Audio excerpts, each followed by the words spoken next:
said. Early in-person voting for Georgia's two crucial Senate runoff races begins on Monday. The outcomes of the January 5th elections will determine control of the Senate for the first 2 years of the incoming Biden administration. As the Democrats look to swing the Peach State, incumbent Republican Senator David Perdue is coming under scrutiny for a personal financial move. An article recently published by ProPublica details Senator Perdue's off-market sale of his Washington D.C. home. The buyer was a finance industry official whose organization was lobbying a bill in the Senate that Perdue had been overseeing. Robert Faturechi is the author of the article and a reporter at ProPublica. He joins me now from Los Angeles.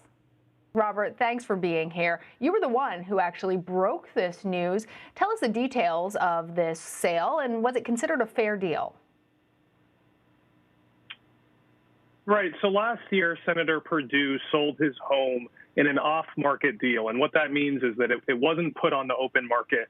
And so that makes it difficult to know what fair market value is. 4 out of the 5 local real estate agents we talked to varying degrees, said it was higher than the price range they would have expected. One said that it was fair market value. The buyer, the financial industry official who bought the home from Senator Perdue, provided us with an appraisal that shows that the price was about right. But of course, appraisals are typically engineered to match the sales price. So ethics experts we talked to have said that, the senator made a mistake by selling the home to someone who had business before him and doing so not on the open market. Yeah, I mean, already that raises skepticism. The fact that it just wasn't on the open market, that it was a deal that was inked out between just these two parties that had other important business between them. The Financial Industry Regulatory Authority had been lobbying a bill in the Senate the same year that the House was sold. Senator Perdue sits on the Senate Banking Committee, which oversaw the bill. Robert, is it illegal for the senator to conduct business with a person whose organization is under the purview of his committee? So it would be illegal if a couple of conditions were met. One, if it was not fair market value.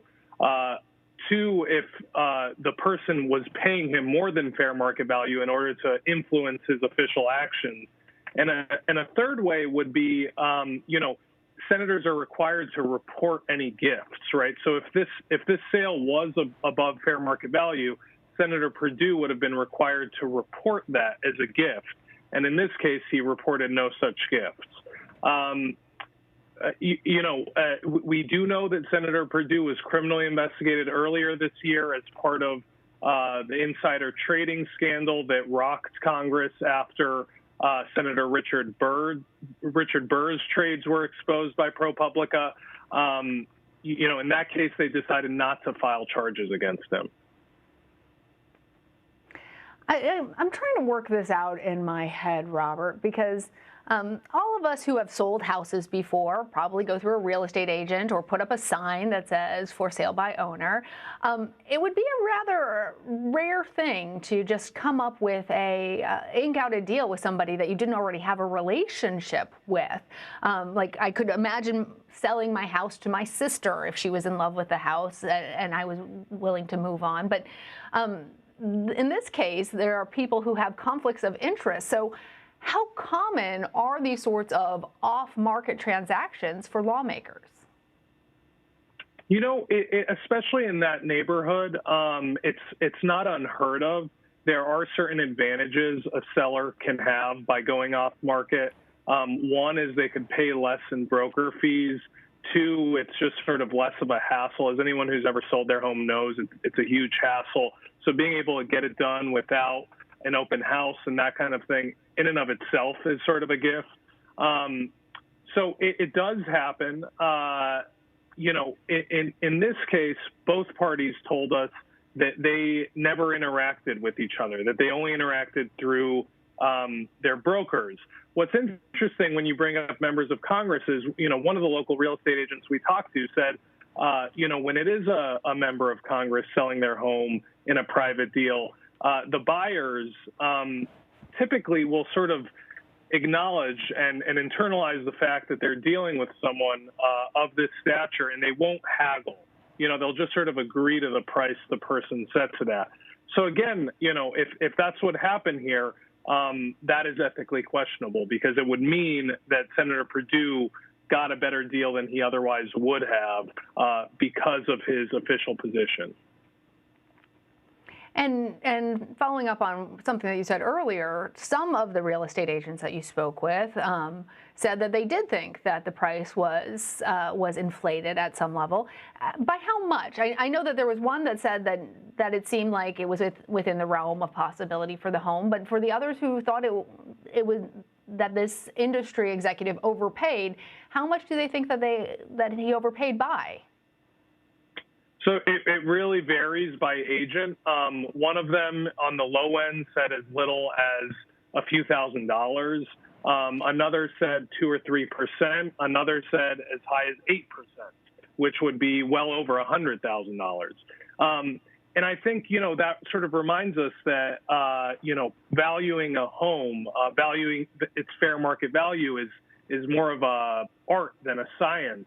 And in order to avoid this kind of appearance of a conflict, it's very important for members of Congress to avoid private sales like these.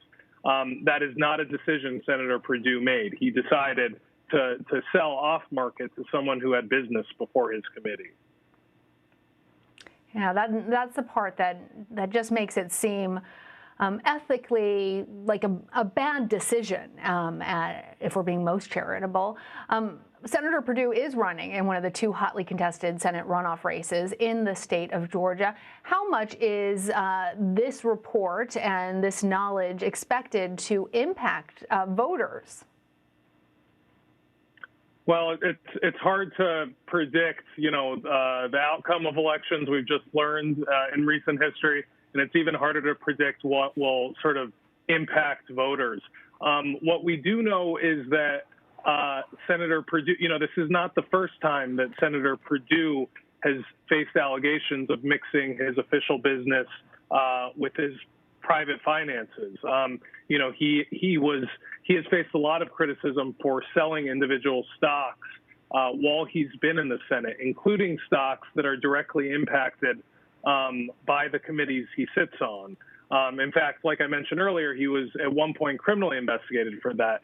And Ossoff's campaign has made that one of their primary, criticisms of Perdue, and one of their primary reasons for why he should be ousted from the Senate. Whether that will ultimately resonate with voters or not, we'll find out soon. I don't know. All right, Robert Faturechi, thank you for joining us. Thank you so much.